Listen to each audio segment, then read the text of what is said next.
Nos encontramos con la especialista en psiquiatría, Liz Ortega, de más de 14 años de experiencia en el Hospital Psiquiátrico de La Habana. Le leeré el consentimiento informado en el que se declara que acepta la realización de la entrevista. Sí, con mucho gusto. Bien, entonces comenzamos con las preguntas.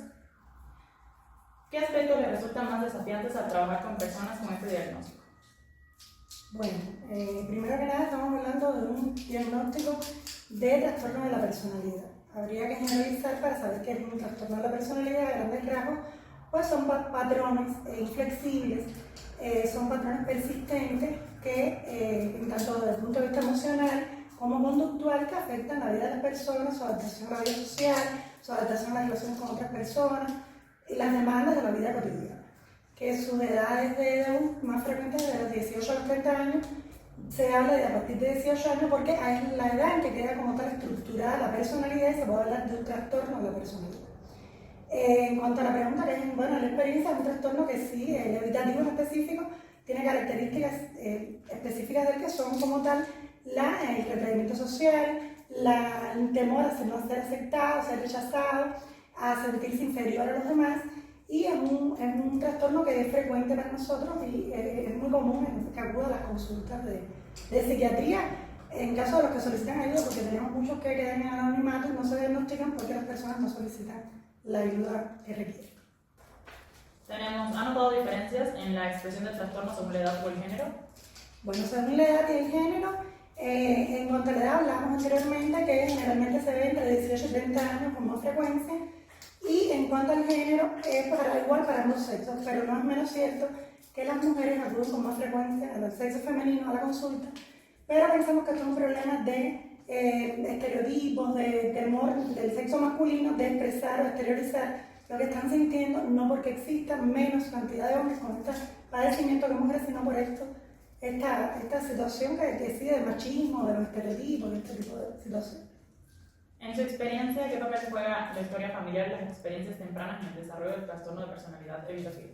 Bueno, en mi experiencia se habla de factores genéticos en este trastorno y las experiencias que puede haber vivido en la infancia la persona generalmente se ven muchas veces en rechazos o el bullying en las escuelas, la carencia afectiva, o sea, niños que han vivido con una carencia afectiva extrema y entonces llegan a desarrollar con el transcurso de su infancia y adolescencia este trastorno. ¿Qué señales tempranas suelen indicarle que un paciente podría estar desarrollando un trastorno de personalidad evitativo incluso antes de que se formule el diagnóstico formal? A ver, las señales primarias son el retraimiento social, una percepción inadecuada de sí mismo, o sea, un sentimiento de inferioridad, de incapacidad, de ineptitud, de no socializar, o sea, no socializan dígase, ni con parejas, ni con amigos, son personas que más bien están retraídas en su casa, en su medio, y uno empieza a ver estas conductas y puede que, bueno, pudiera ser, hay que diferenciar otro diagnóstico, pero ya te está dando alguna señal de que la persona pudiera estar desarrollando un trastorno de la personalidad de tipo evitativo. ¿Podría compartir alguna experiencia significativa que haya tenido al trabajar con pacientes con trastorno de personalidad evitativo y que haya influido en su enfoque terapéutico? A ver, he tenido varios pacientes con este tipo de trastornos. De ellos recuerdo una joven de 31 años, universitaria, cuya joven es traída por una hermana a la consulta y la hermana refiere que ellos notaban que había ciertos rasgos y conductas que no les gustaban de esta muchacha.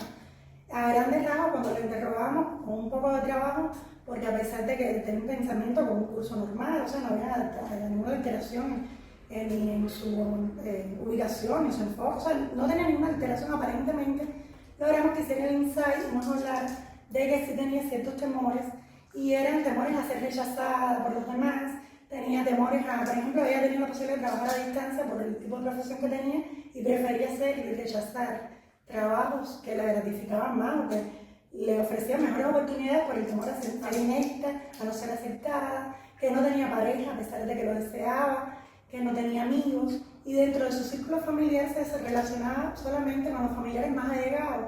¿Por qué? Porque eran los que le ofrecían seguridad, lo cual es típico de este trastorno.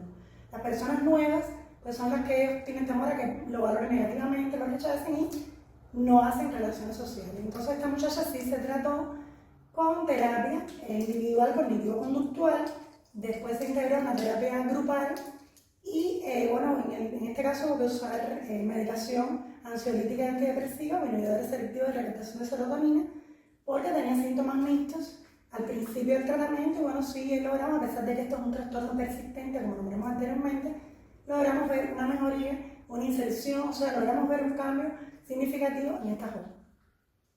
En su práctica, ¿qué patrones de comportamiento o actitudes suelen repetir las personas con este trastorno y cómo los ha abordado en la relación terapéutica? Lo principal de estos pacientes es el retraimiento social, es la no aceptación, o sea, no se ven inferiores a los demás y el temor a ser rechazados.